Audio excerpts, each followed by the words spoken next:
I sent my synopsis to Ms. Bhavna, your colleague. Has she received it?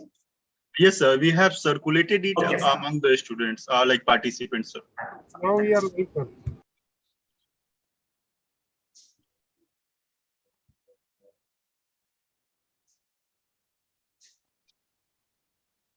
We are live, sir. Okay. So, dear friends, welcome to the fourth day of Faculty Development Program organized by TLC and the Department of Economics, Ramanujan College, University of Delhi. In the last lecture, we had Dr. Satyaki Roy. He delivered his lecture on global value chain and India. Today, we have only one session. The topic of the session is Indian industry at current juncture. We have with us Professor Araya Porolu Nagaraj, widely known as Professor R. Nagaraj. I'm going to attempt to say a few words in his introduction to the participants, most of whom I'm sure will be knowing him more than what I'm going to say here. At the same time, I'm sure that sir will excuse me for making any mistake. So Professor Nagaraj has worked extensively on industrialization, labor market, applied macroeconomics, and public sector performance in Indian context.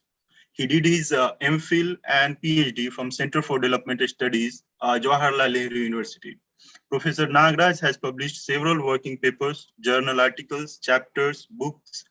He has a very vast teaching experience.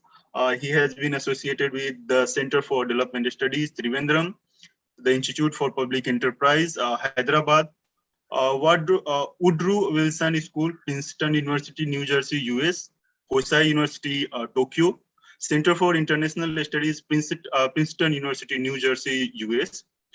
Professor Nagaraj has contributed significantly at the policy framework level as well. He headed a working group on decentralized planning in Kerala government in 1996-7. He was a member of the Planning Commission's working group on environment for the 9th plan. He has worked for the National Statistical Commission as well on examining the way to improve the quality of India's industrial statistics, and also he was a member of a statistical advisory group, Department of Statistics, Reserve Bank of India, during 2002 to 4. He was a member of Standing Committee on Industrial Statistics, Central Statistical Organization during 2008 and 12. He was also a member of Planning Commission Working Group for the 12th Plan on Savings, and he was the head of a working group on Index of Industrial Production set up by the Central Statistical Organization in 2011-12. Sir is currently a visiting professor at the Center for Development Studies. Prior to joining CDS, he was a professor of economics at the Indira Gandhi Institute of Development Research, IGIDR, Mumbai, till his retirement. It is an honor and privilege to welcome Professor Araya Porolu Nagaraj to deliver this lecture. Thank you. Thank you, Mr. Sharma. Can you hear me? Yes, sir. Yes, sir. You are audible. Yeah, thank you for those kind words. Happy to be with students, addressing them. It's always a pleasure to talk to students and teachers. So I will talk for about 40 minutes, and then we can have a few question and answers. And I have already shared a brief synopsis of what I'm going to speak about. Then I will share my PPT on the screen, and I will go through it in the next 40 minutes. There may be clarificatory questions by the participants. I would request them to post it on the chat box, and I would request Mr. Sharma to collect them when necessary or possible, and and pose it to me so that I can answer them. Idea is to make it as much interactive as possible, not just a monologue. So I know the medium has its limitations, Zoom, but still we can try to minimize the shortcomings by trying to make it as interactive as possible, as it would happen in a regular classroom. So that would be my effort. So if there are a couple of questions, Mr. Sharma, please feel free to stop me and say, hey, there are questions here. Would you please take them? Okay. So I'll be happy to. So I mean, ultimate objective is that the students, participants should get what I'm trying to convey. Okay. Okay. So I will start sharing this screen.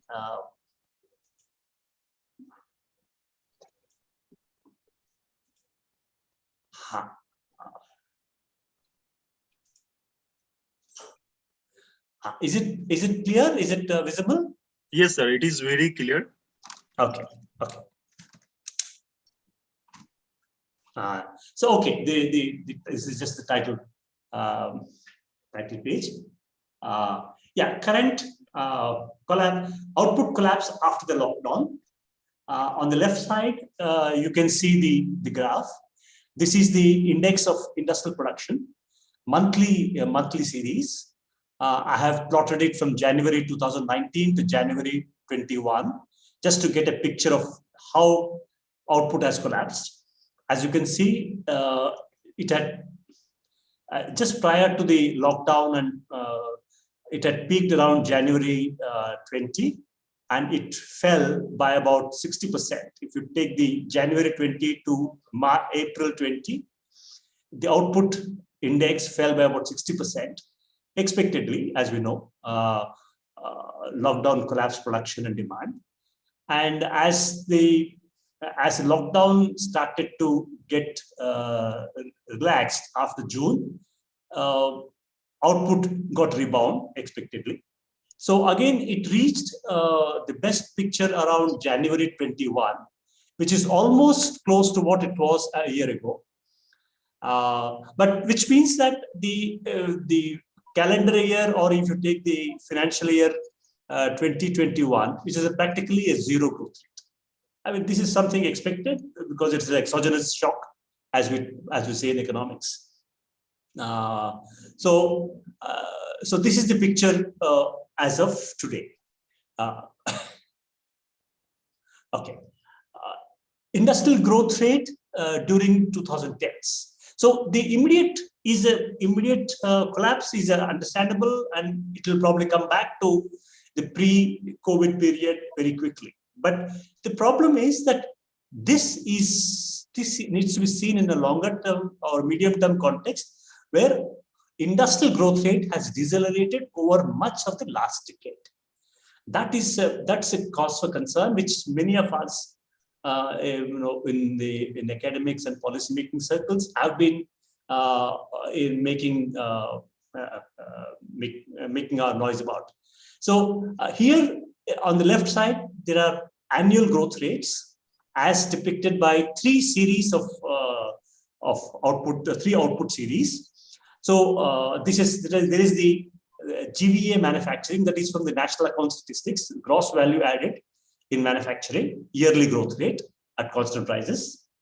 Then you have the ASI, Annual Survey of Industries, annual growth rate for the same period, and Index of Industrial Production, which is the green line. Okay. So IIP seems to be not tracking the growth rate very well. So there are serious issues with IIP, but I have given it for the sake of completeness. But we can see that the ASI and national accounts give an identical picture, roughly speaking, of how things have panned out during the last decade. Okay, so this is the picture, and you can see ASI is probably more accurate because there are problems with the GDP series. Okay, so one can see that between 13, 14 and 15, the things were looking up, then collapsed. As you know, we had the demonetization, and then we had the GST and the rest, and therefore the output growth simply collapsed. Okay, so this is the picture, and if you can extrapolate for the more recent period, things have been going down, not improving. Okay, so this is the second picture on the medium-term growth. Okay, then comes along with this, the decline is also decline in the investment rate. So I can say the fixed investment as a proportion of output using ASI data for the entire 2010s decade, one can see that it's been steadily going up from around 30%. So which means in say 11, 12, 30% of industrial output was being reinvested, but the picture has this ratio has come down to around 17-18% by end of the decade. Okay, so that's how investments have declined during the decade. Okay, fixed investment GVA in manufacturing sector fell from 30% to 18%. This is part of a decline in economy-wide fall in fixed investment to GDP ratio. Okay, and correspondingly, savings rate in the economy was also declined. I have not shown it here, but that's also a similar scenario. Okay. Then there's a longer term context to this, and that is what I have been calling industrial stagnation. I have defined industrial stagnation as share of manufacturing or industry as a percentage of GDP, and this has stagnated since 1991. If you look at the blue lines, that is for manufacturing output or manufacturing value added to GDP has stagnated around 15%. Okay, and if you take industry, that is not just manufacturing but also electricity, gas, and water, construction, and mining. If you take that also has been stagnant. Okay, the same holds true for the more recent period, though the levels have changed because there's a change in the base year. Therefore, but the picture of stagnation is very clear. Why am I bothered about the ratio? I should be happy just with the growth rate. Okay, but the problem is for an industrializing economy, before it reaches maturity, what's important is that the share of manufacturing or industry should be rising. I mean, that's a basic sign of industrialization. Okay, and somewhere the process of industrialization has got dented in India, unlike what has happened in much of Asia. If you look at China, if you look at the earlier industrializing countries, right from Japan to Korea to Taiwan, okay, all those countries in the early phase of development, industrialization was the engine of growth. Okay, then they became post-industrial societies, they become service-oriented economies. Okay, but India has somehow failed to do that after 1991, which is what I have been emphasizing, and that is shown in this picture. Okay, so there are three sets of issues. One is the immediate collapse of output during last year. There is a medium-term issue of deceleration of industrial output during much of the last decade, and this should be seen as a part of industrial stagnation, which has been a major issue of India's development outcomes since 1991, when we started liberal economic reforms. Okay, and understanding the slowdown. How does one understand this slowdown? So this is so far I have given just the bare facts, which I think are essential to understand the plight or the status of industrialization in India. Okay, so it is not that this is not known. The fact that industrialization has suffered is known to policymakers since the beginning of the last decade. Okay, to address this issue, the government which came into power in 2014-15 initiated a program called Make in India. I'm sure all of you would be aware of this. You would have seen the mechanical tiger or a lion across the country, and Make in India being advertised as the primary goal of economic policy of the current political regime. Okay, so therefore, Make in India is something which I'm sure all of you would have heard about or seen about it, seen its emblem, and read about it. What are its main objectives? Its main objectives are to raise manufacturing sector share in GDP to 25% by 2022 and create 100 million additional manufacturing sector jobs. Okay. As of today, the share manufacturing sector employment is about 66 or 70 million workers out of total workforce about 450 million. So that gives the relative size of the manufacturing employment. Okay. So to achieve this goal, it would call for an annual industrial growth rate of 12 to 13%. One can do the arithmetic behind it. Okay. And obviously, such a growth rate would call for a massive increase in fixed investment rate. Unless we increase investments, output will not come out. Okay. So that's the essential problem. Okay. And why investment was not going up? As you saw earlier, investment rate during much of the last decade was decelerating. So why is it this? Okay. So government or the policymakers diagnosed the problem as one from the supply side and not from the demand side. The essential problem, as government saw it, was from the supply side. And what are the supply constraints? Okay. Supply was restricted. This is the essence of the underlying the argument behind the government's policies for industrialization. Supply was restricted due to excessive state regulations and rigid labor laws, holding back private and foreign investment. I mean, this is in essence the idea or the thesis behind the government policies being followed. Okay, government believed that investments would have to come mainly from FDI. That Indian savings rate is already high, around 30+%, and if additional investments are required, they have to come from foreign capital. Okay, and how would the foreign capital come?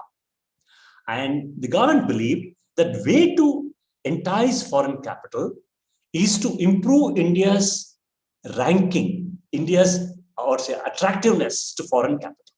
How is this revealed? How is this India's attractiveness to foreign capital revealed? It can be by improving India's rank in the World Bank's index of ease of doing business. I mean, that's the essential idea.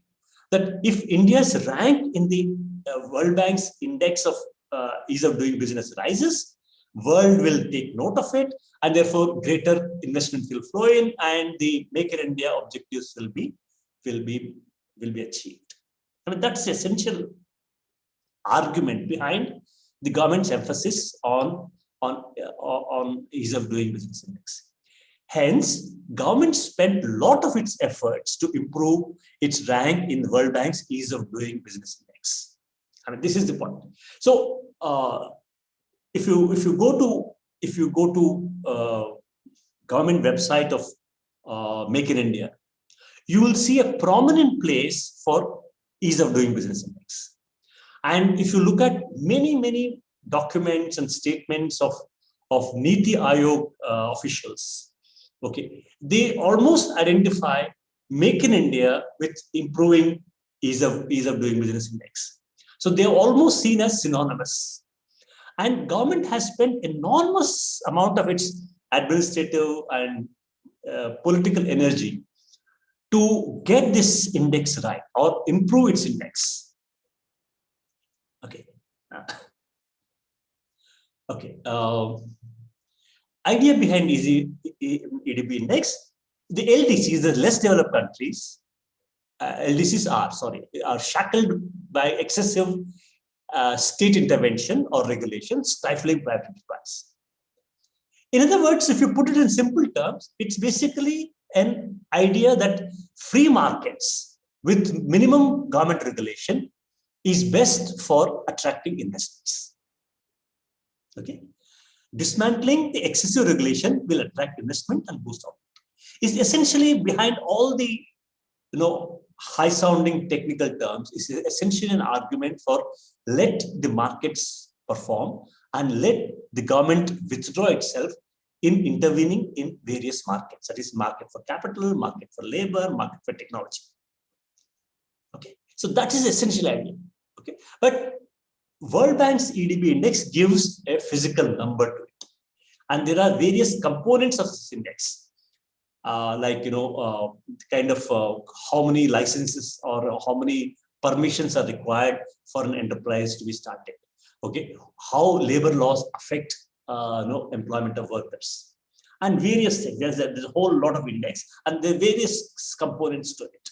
Okay, government during the last 5-6 years has spent energy on trying to get these numbers right. In the sense, if the index of, say, for a particular item, for say getting goods through the ports to the ships, if the rules can be changed so that time taken to get this administrative process can be eased, the government has sought to ease that, at least on paper. Okay, at least on paper, the government has sought to reduce various regulations so that India's rank improves in the index. Okay, right. To achieve this, government started to dismantle various labor and safety regulations. Of course, there are business regulations. I'm not talking about that very much. But what's important is the labor laws.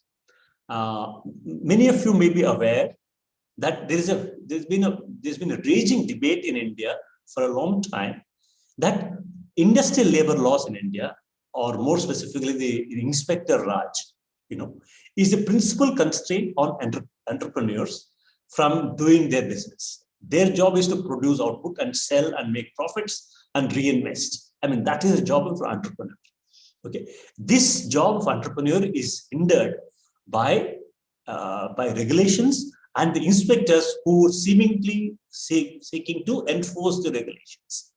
And in this process, there is a belief that it leads to enormous amount of corruption, and I mean, to use more glorified term called the rent seeking.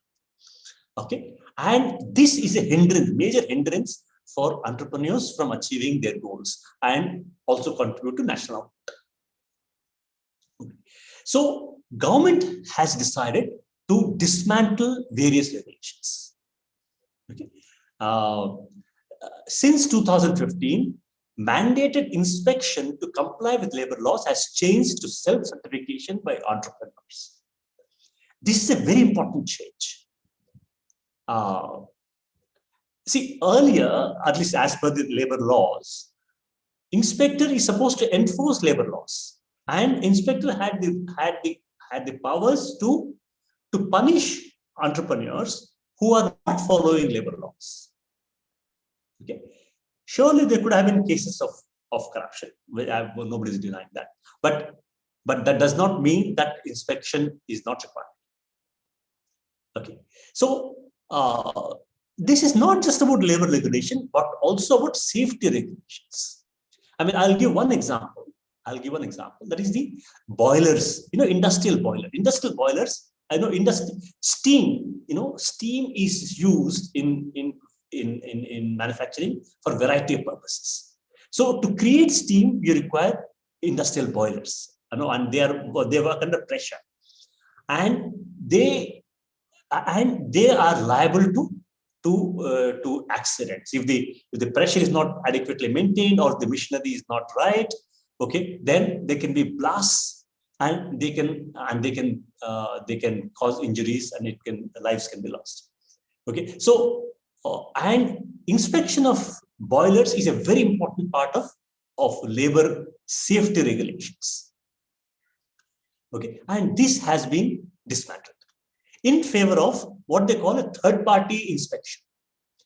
So the idea is that entrepreneur gets the boilers, functioning of the boilers or the health of the boilers by a third-party inspector or independent private inspector, and certifies, and that is taken by the government to be true, and thus gets rid of the labor inspector Raj. Okay. So this is also for variety of labor laws. I agree. India has a large number of labor laws overlapping, and so today, I mean, today I will say since 2015, these labor laws have been practically given up, and the entrepreneur has to self-certify that the labor laws are being followed, and the government accepts the self-certification.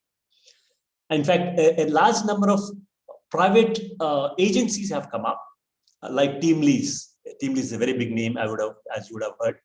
Okay, so they certify that the labor regulations are complied with self-certification by entrepreneurs. Okay, okay. So this is a serious change. Okay, before we come to that, in fact, I'll just say that just a few days ago, I wrote a paper in, there is an online economics a digital journal called the Ideas for India. I wrote a short piece on the rising cases of industrial and commercial accidents. As you have noticed, there have been a series of fire accidents in factories and commercial establishments, and especially hospitals. If you just do a Google search, and say industrial and commercial accidents, you will see a large number of large list there. Okay, so that made me look into it, and I think, in my view, that is my hypothesis, that this is an outcome of giving up safety and industrial labor laws. I have a short piece which appeared last week in Ideas for India. You may have a look at it. Okay. So, but I will not go into it further. Okay. I will go back to the main question about industrial performance. Okay. Okay. Outcomes. As I said, India spent, or the government of India and its major agency, Niti Aayog, spent enormous energy to improve its ranking in the global index of ease of doing business. Okay, and India was very successful in doing that. And India's rank stood at 141 out of about 160 or 170 countries in the world. Okay, in 2014. And thanks to the government's efforts, the rank has moved to 66 by 2020. And that's quite a commendable achievement. And in fact, the Honorable Prime Minister said that he's not happy with this ranking. In fact, he has said that he has asked his officers that India should come to less than 50. I mean, that's a target given by the Honorable Prime Minister. Okay, so therefore, India has surely done exceedingly well.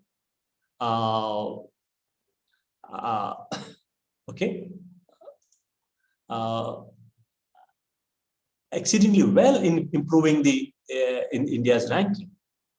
But what did it achieve? After all, the ranking is an intermediate objective. Okay, the ultimate objective is it should lead to increase in foreign investment inflow, investment growth, and output growth. Have they been achieved? Probably not. That is a cause for concern. So surely index can be helpful. After all, it's a means, it's a measure, it's a signal. It's a signal to the world business that India is open to business. Okay, but India achieved success in the in ADB rank improvement, but it did not yield what India was looking forward to, that is increase in FDI inflows and increase in domestic investment. And that is as an economist, as a person concerned about India's industrialization, I feel the ADB index improvement has not achieved anything for us. Okay, so hence Make in India goals has hardly succeeded. That's my concern. I'll show you the next graph where I have some picture. Okay, here is the picture. Okay, this is I have reproduced from the paper I just mentioned, appeared in the Ideas for India, which appeared last week. Here are two graphs here. You see the blue line, which is just a which is, there is no trend here. Okay. Blue line refers to net FDI inflow every year. Net FDI is defined as gross FDI minus disinvestments and minus FDI outflow from India. Disinvestment perhaps needs some explanation. As you know, these days FDI comes into India mostly by private equity agents. They do not directly come from big companies like Philips or Intel or major manufacturing companies or major service companies. Okay, most of FDI is coming into India in terms of private equity. Okay, they are shadow banking agencies. They invest in India in acquiring existing assets, not creating new assets. They don't add to capital formation, but they only acquire existing assets. And therefore, their time horizon is 3 to 5 years. So there is a after 3 or 5 years, they sell their shares in the Indian stock market or to the promoter agencies and withdraw their money. Okay, so if you see the disinvestments by private equity is pretty large these days. So therefore, if you want to measure how much FDI has flown in, one should take the net measure, not the gross measure.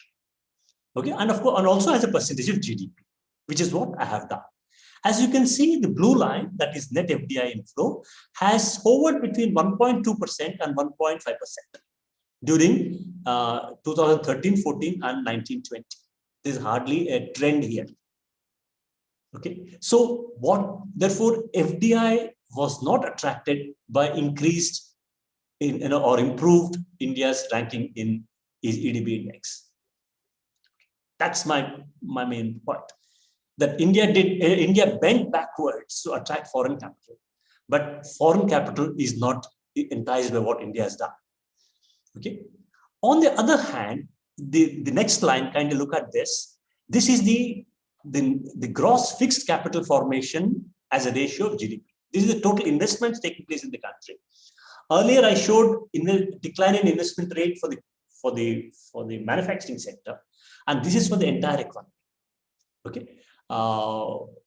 Gross capital formation has, as a percentage of GDP, has fallen from 52% to about 26.6%.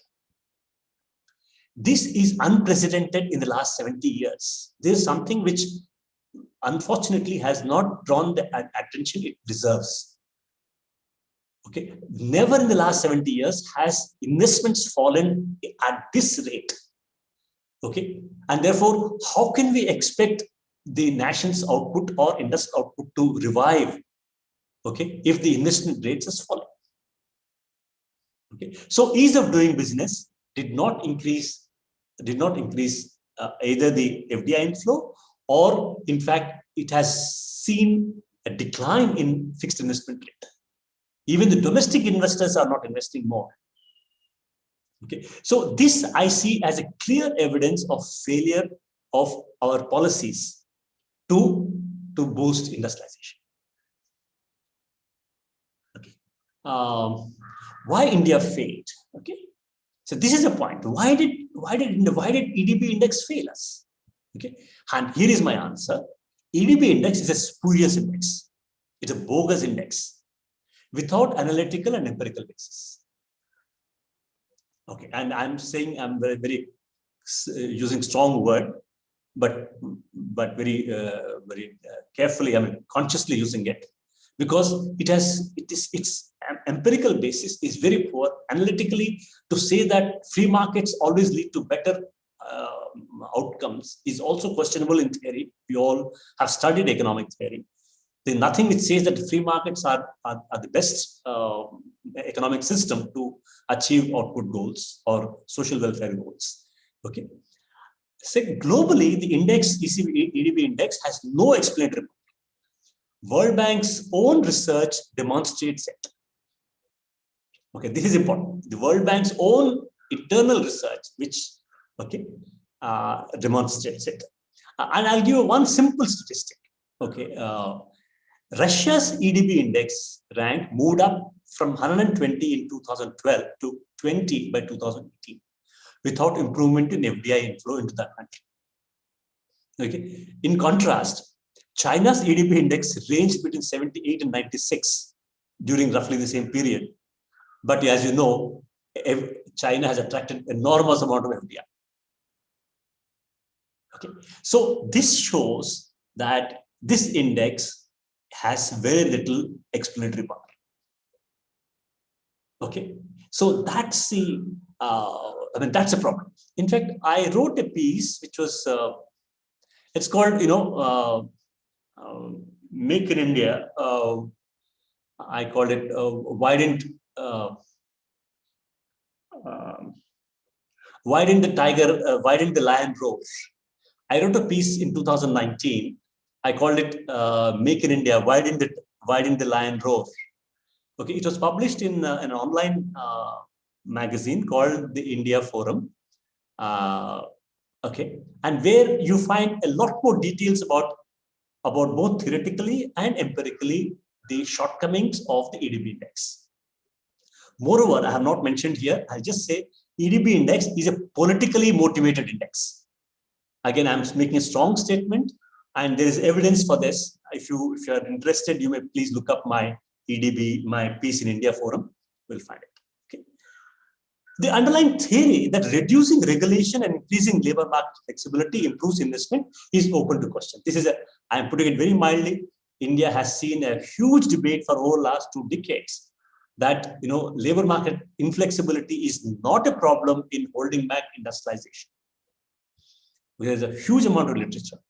Again, in my paper, Ideas for India, I have given one of the recent references to it.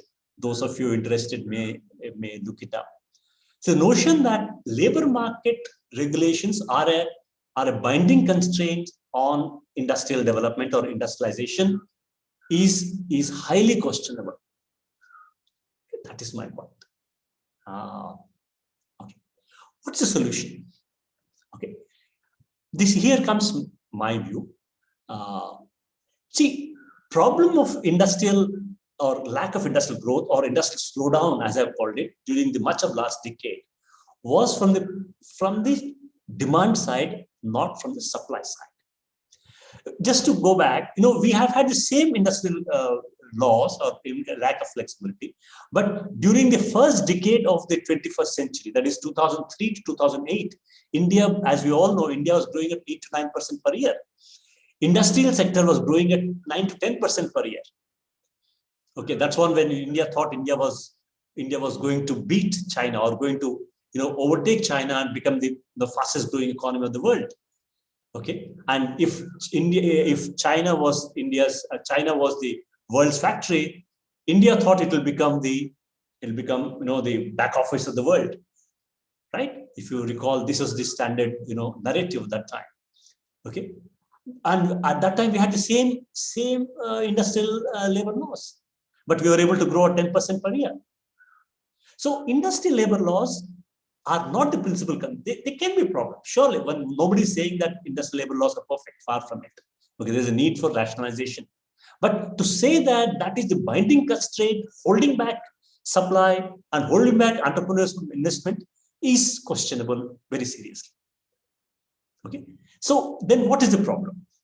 My analysis of this has been the following: that in the last decade, the GDP growth rate as well as industrial growth rate slowed down significantly because of 2 factors. One is investment demand in India fell.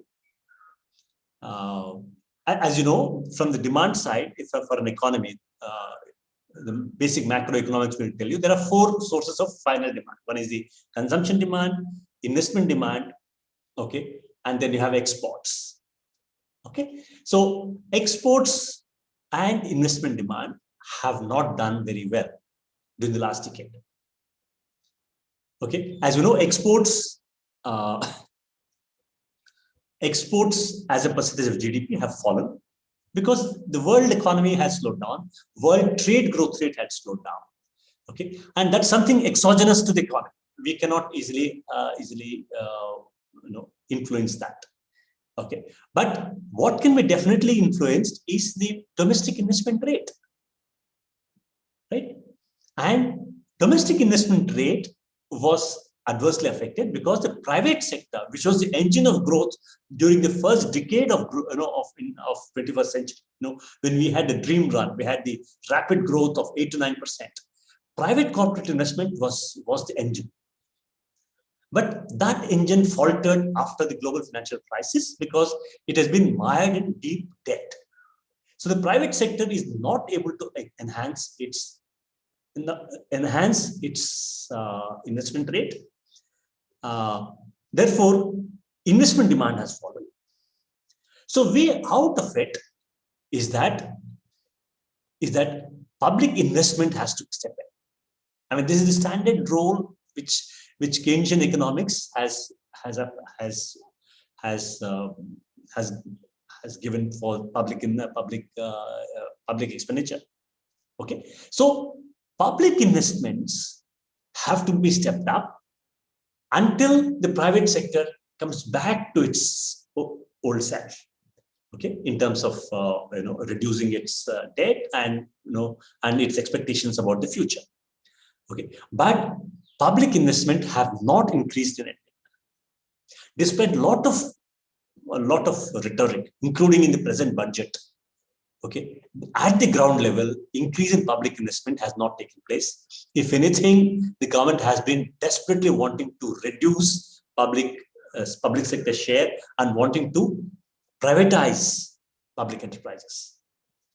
Okay, when there is a threat of privatization hanging on public enterprises, public enterprise management would be hardly enthused about coming up with new plans for investment. Right? So this is, I see, as a principal problem of India's slowing down, especially the industrial slowdown. Need to step up domestic investment to boost infrastructure and design industrial policies to reduce import and technological dependence. I have not spoken much at all about the industrial policies. As you know, India has become an import-dependent economy. I think this became this shock or revelation came to us during last year when we had border skirmishes with China, and suddenly, sorry.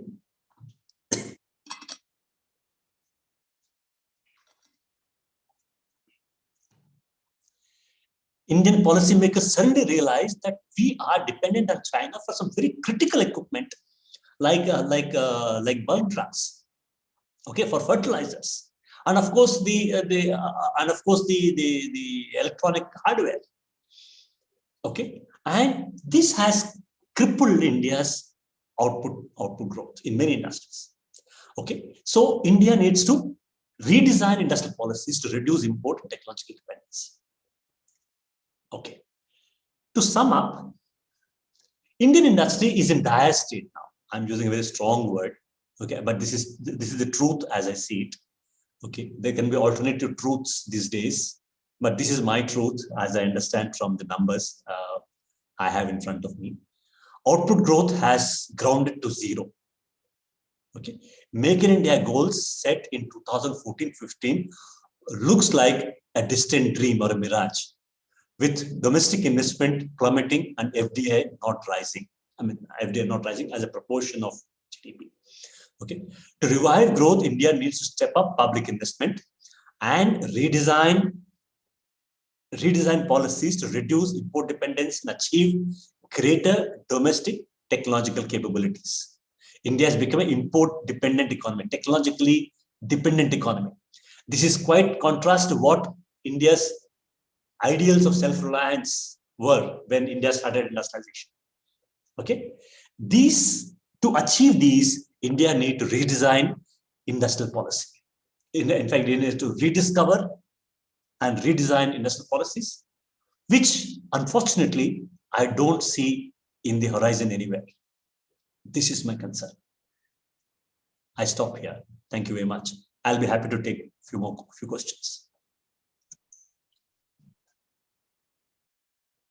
Okay, sir. So there are several questions, and some of them are like very wide and open-ended, but I would like to put them in front of you. You may choose to be brief or extensive or on whichever you want. So there are questions related to policies of Government of India, policies of related to FDI. So I'm going to ask you one by one. So how effective policies like the Make in India and Atmanirbhar Bharat are in reviving the industrial sector? And how did policies like GST, demonetization, and their implementation lead to worsening of industrial situation in India? Second set of question is related to FDI.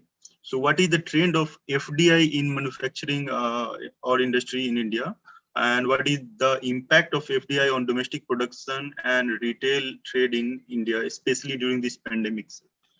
Okay, may I first take these two questions, because you seem to have a long list. Can we go? Yes, sir. Okay, because otherwise I may lose track of. Okay. Sure, sir. Okay, I just of course, if I have not answered adequately, the participants are free to ask me more or ask me again. There's no issue. Okay. So first thing is Make in India. As I said, Make in India, or more recently Atmanirbhar Bharat. As you know, Make in India has not achieved practically anything. I mean, I'm going by aggregate numbers. Okay, I mean, economists usually start with aggregate numbers. Of course, you can go down by sectors, by industries, we can go down. But overall, as I mentioned, as I showed my numbers, in FDI, Make in India has achieved very little. There may be a few sectors. On the face of it, there are improvements in some cases, like mobile phone manufacturing. In fact, the government claims that it has there's a huge amount of exports of mobile phone from India. In fact, the large international companies like Samsung have set up mobile plants in India. I think in Noida area, near Delhi, and also like GE has set up a diesel engine manufacturing plant somewhere in India, which is supposed to be again Make in India success story. There may be a few firm level, industry level success stories, but honestly, one should look at what is the import content in them. Just because somebody is assembling mobile phones here, what is the import content, or what is the domestic content in the output? I mean, that's a true measure of what you are adding value to. I mean, they're simple. Okay. And in this whole mobile phone success story, which the government, particularly the Niti Aayog, tom-toms about it. Okay.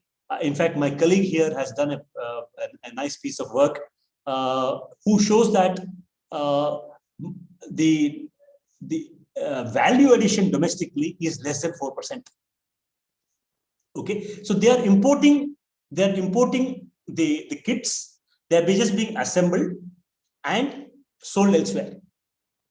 That is not Atmanirbhar or Make in India. Your domestic content is very low.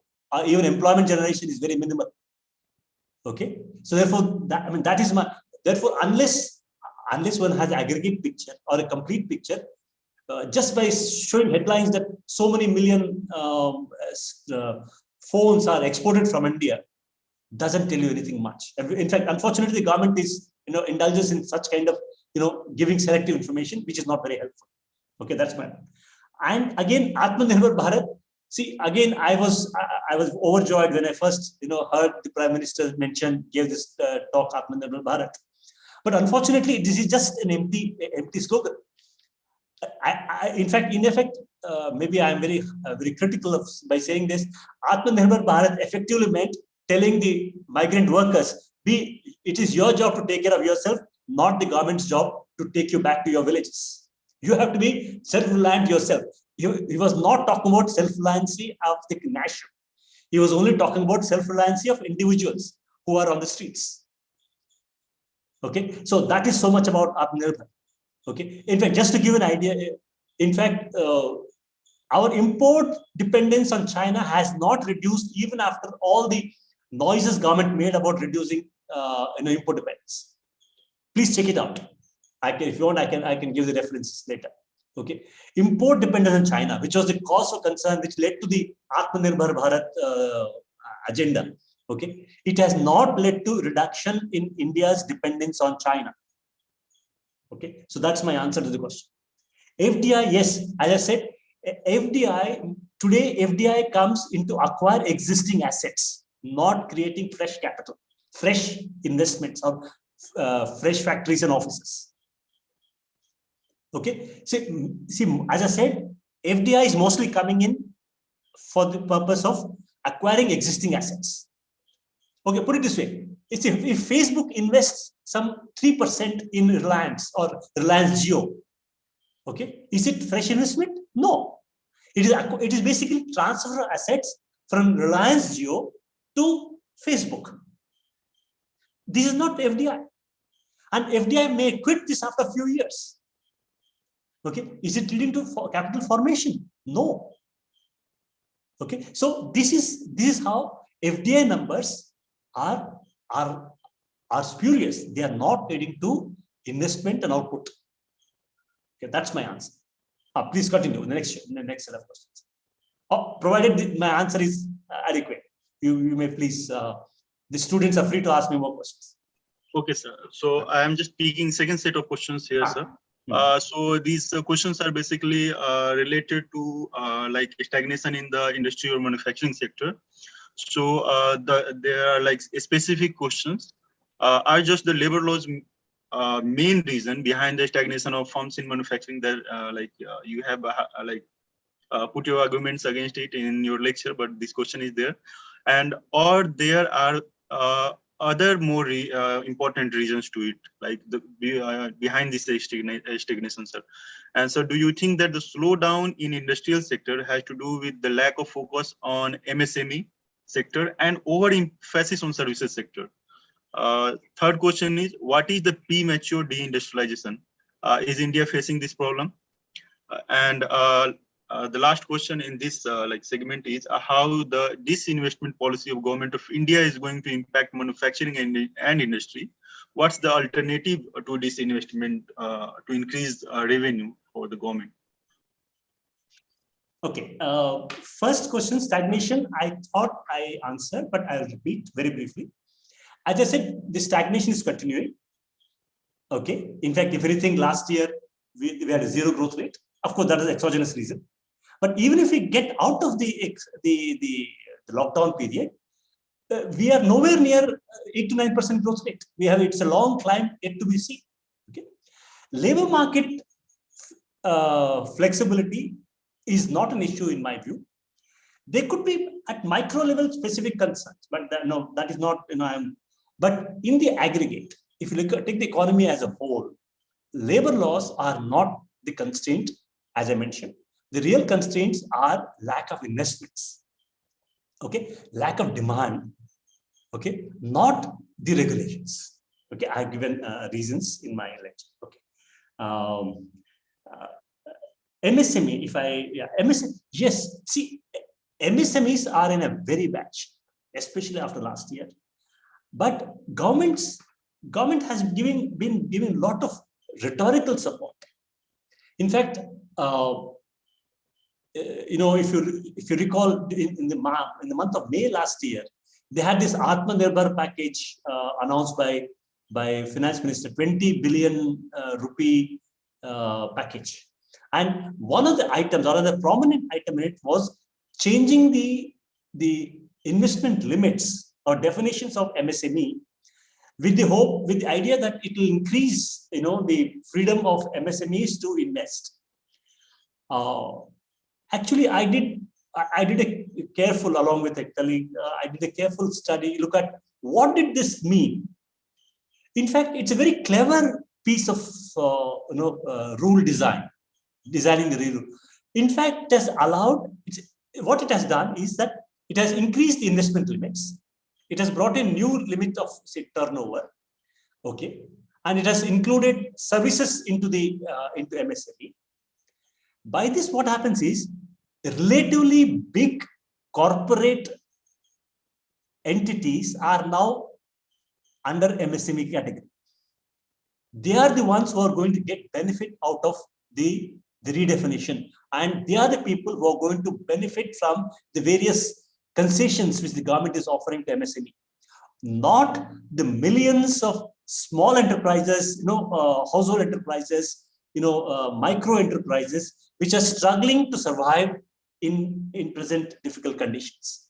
In fact, it's a clever piece of rule design to promote corporate sector, medium-sized corporate entities, rather than support millions and millions of small enterprises, household enterprises. So, in fact, I have a short but a very detailed statistical piece in Indian Journal of Labor Economics published last year. You can do a Google search, you'll find it. Okay, Indian Journal of Labor Economics. There is a piece where we have done a statistical exercise to show who benefits from the rule change. Okay, and we have shown that it is the corporate entities who will benefit, not the millions of small enterprises or micro enterprises. Okay, that's about premature deindustrialization. Yes, yeah, there is in fact, talk about premature deindustrialization. I'll just, and I have written about it in Economic and Political Weekly, published last year in November. See, what is premature? See, deindustrialization, generally understood, I would say, is a natural outcome of economic development, as seen by Kuznets and Clark and everyone. Okay, after economy reaches a certain level of maturity, okay, demand for services increases and demand for manufacturing goods decreases, and therefore the share of services in output and employment rises, and share of manufacturing in output and employment declines. That's a natural process. In fact, all the advanced countries today have undergone that change. Okay, and during the last 2 decades, countries like Korea, Hong Kong, Singapore have undergone this change, where they have become more service-oriented economies, both in terms of output and employment. Okay, but has India deindustrialized? That's the question. Yes, India, as you know, is a peculiar country where your output is strongly service-oriented, but in terms of employment, India is still a rural and agrarian economy. 50% of workforce is still in agriculture. 70% of workers are still in rural economy. Okay, so we have a peculiar dichotomy here. Output sector. If you look at output, India is a service economy. If you look at employment and urbanization, India is a rural and agrarian economy. Okay, has India deindustrialized? There are careful work on this. My take has been India has not deindustrialized, but India has stagnated. If I have there are various definitions of it. I have done a careful analysis of it in my EPW paper, where in fact, I do not take a very strong view that it has deindustrialized as some others have done. Okay, I say India has stagnated, but not deindustrialized, because employment in manufacturing has stagnated, but not output. Therefore, I think I've said that it is not deindustrialized, but instead it has stagnated. And this is true both at the level of national, state, and at the district level. This is my understanding. Have I taken all the questions you asked me, Chandan? Sorry, can't hear you. I'm sorry, sir. My mic was muted. I'm sorry. So, yes, sir. The one question is related to disinvestment policies, sir. Yes, sorry. Yes, I missed it. Okay. Yes. Today, disinvestment has a specific meaning. It is that government sells a minority shares in the stock market. Okay, but the majority of shares and the controlling interests are held by government. That is disinvestment.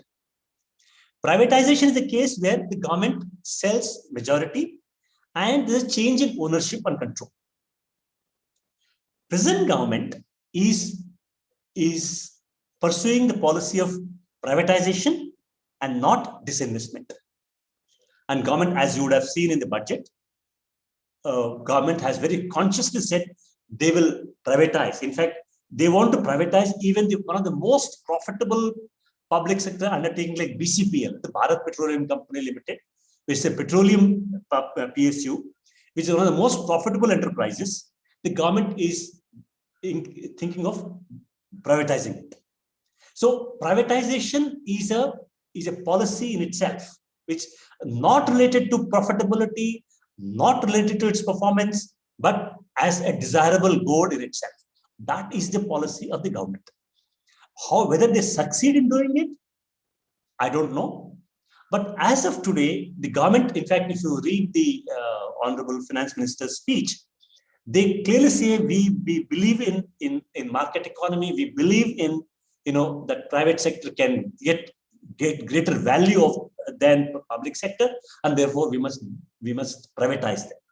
So we are not in the world of disinvestment anymore. We are in a regime where government is committed to privatization. Am I clear? Yes, sir. There is one question related to, sir, ADB Index. So if it is not ADB Index, sir, then what can we use to attract FDI? And what are the other components of ADB? Is it only the FDI, or there are other factors, other components? Yeah, one can create an index, but see, there's nothing objective about a great index. After all, index is created by a person like you or me. Okay, so just because there are few numbers are on the table doesn't mean it doesn't become very objective. What matters is what underlies those assumptions which create the index. Okay, and my point is you don't require an index like this. If you want to create a conducive environment for investment, it can be done very simply. In fact, like China doesn't. China never bothered about its ADB index, but whole world was wanting to invest in China. Well, how did they do it? Because they had the entire policy frame very clearly. And it's not that China asked them to invest unconditionally. No. China has one of the strictest conditions on FDI.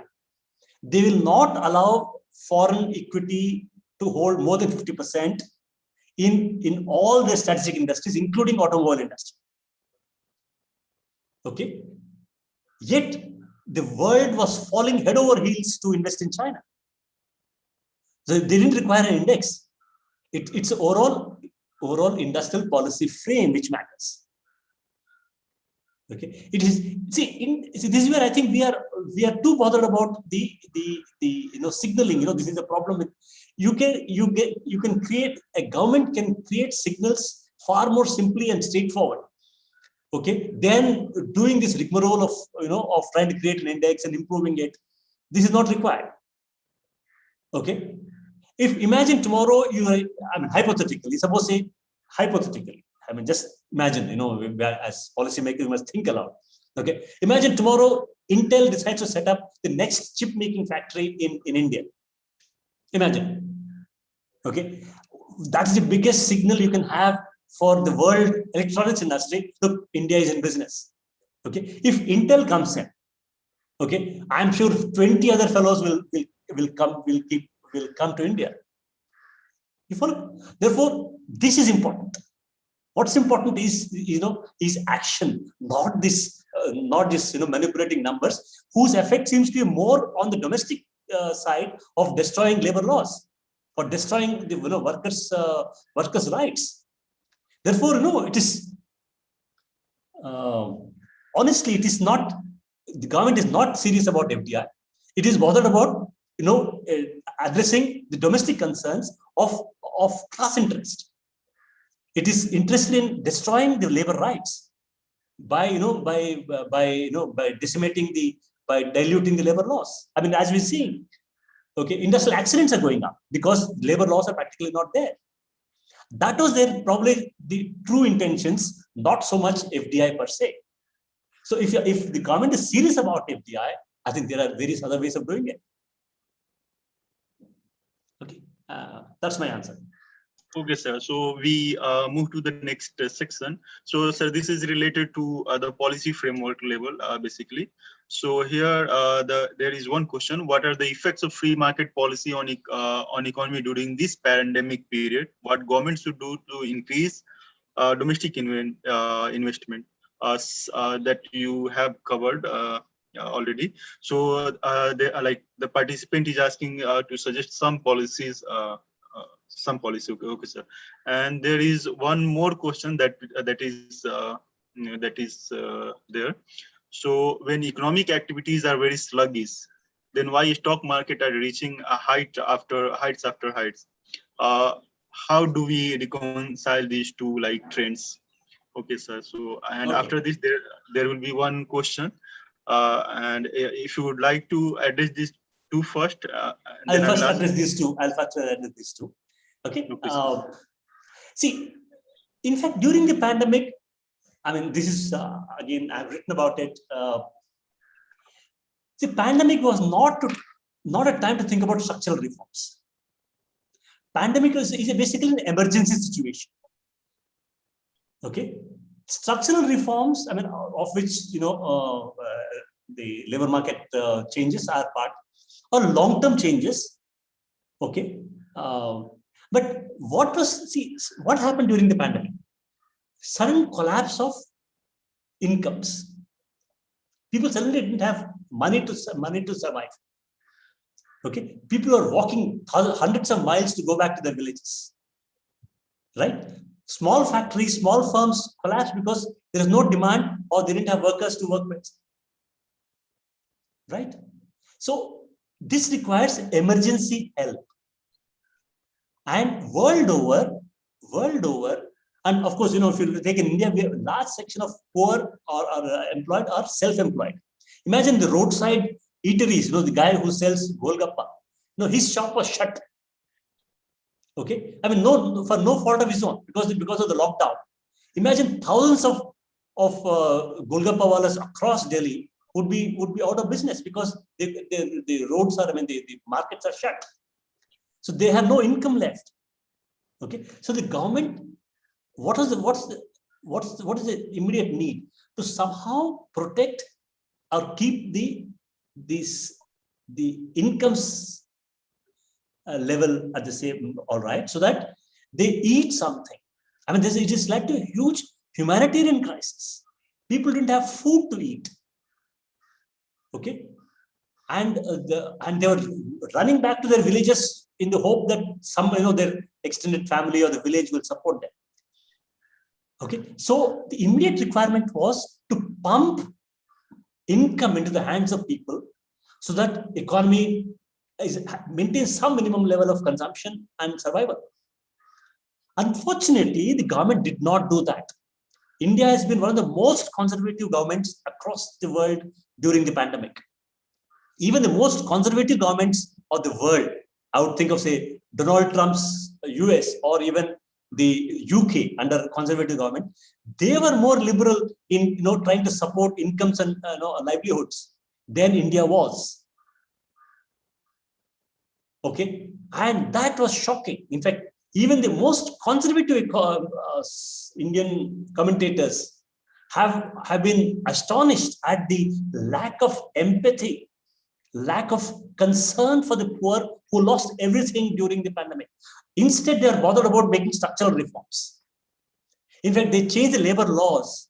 Okay, and they saw an opportunity in the crisis. I mean, this is the most cynical view of the world, particularly when the poor in the country are devastated. Okay, so this is unfortunate situation in the during last year when the world was fighting. In fact, even the conservative governments were trying to protect the poor somehow. Okay, poor, and whereas India said no, it is not our responsibility. We believe in fiscal conservatism, and we believe in structural reforms, which is a sad comment. Okay. The other question was about. Could you just repeat just the second one? This about stock market. Stock market policy, sir. Yes.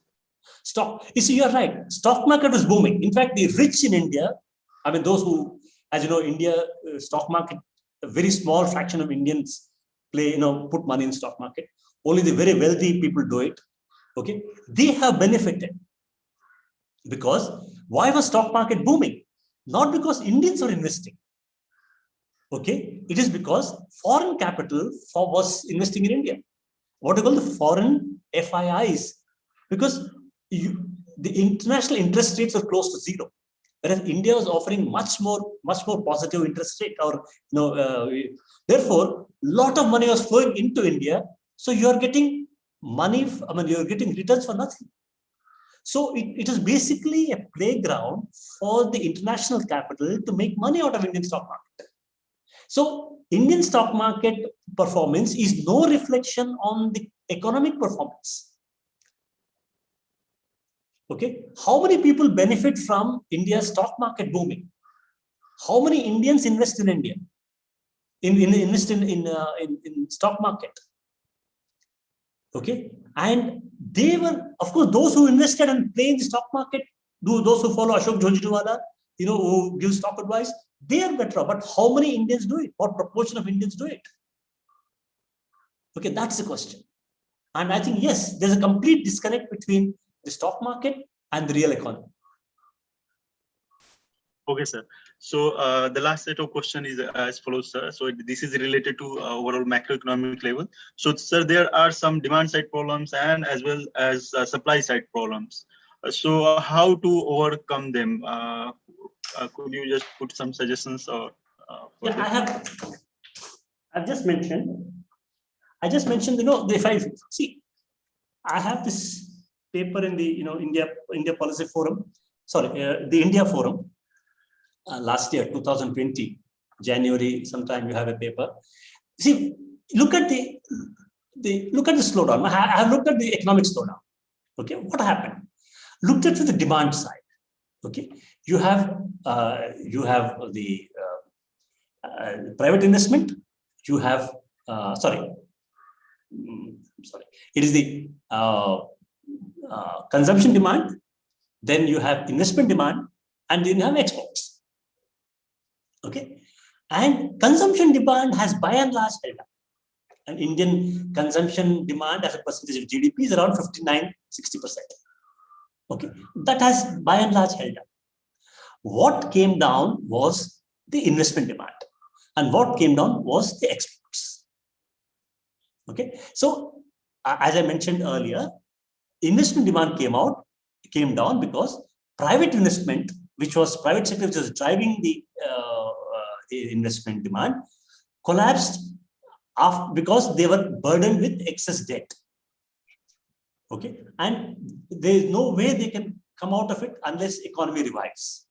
So it's a chicken and egg problem. Okay, so way out is that the public sector makes investments in infrastructure. So you regenerate growth, therefore the denominator rises, and therefore the private investment can come back to life again. Okay, so this is how, see, in a Keynesian understanding or analysis of problems, autonomous investment has an important role in stabilizing the economy. Right? So the way out of the present problem is from the demand side, and that to investment demand, not so much the consumption demand. So if that is done, I think we can regenerate. I mean, I have this very common thing. So imagine even today, it's a shame on us as a country that even after 70 years, about 25% of Indian villages do not have a motorable road. Okay, late Atal Bihari Vajpayee in 2000s had started this famous Gram Sadak Yojana, Pradhan Mantri Gram Sadak Yojana, which made some improvement, but after a point, they are not been making much progress. Okay, and something like that. Imagine every villager can have access to a road which gives them alternative employment opportunities. It's an immense sense of freedom. Okay, immense possibilities of growth. Okay, why can't government initiate something like that? In particular, in a pandemic, it will generate employment. It will put money in the hands of the poorest who lost their jobs. Okay, and it will revive growth. Think about it.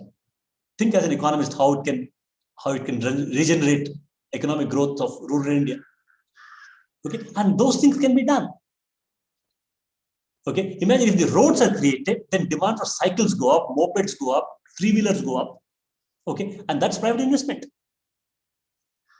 So public investment can be virtuous if it is invested wisely, Okay, not in creating new Delhi capital, which is only destroying, it's destroying the old building and building a new building, new structure. Instead of it, imagine the same amount was used to connect all the villages in the country with a motorable road. Okay, do a thought experiment to see how much demand it can create, and the money will go to the hands of the poorest, and that's virtuous growth, growth with equity, and that is what is required. So the problem is from the demand side, as I see it. Okay, that's my answer. Okay, sir. So some of the participants have asked us to share with them the piece written by you, Why Didn't the Lion Roar? So we will try to download it or try to find the link, and then we'll share with them. Yeah, So, it's available. See, all these papers, most of my papers which I mentioned, all of them are available. You do a Google search, you'll find them. If you don't find them, let me know. I'll see. Sure, sir. Sure, sir. So with this, I think we can wrap up our question and answer round. So on behalf of participants, organizing committee, and the department and the college, I would like to thank you very much, and for your time and commitment to deliver this lecture during such difficult times, sir.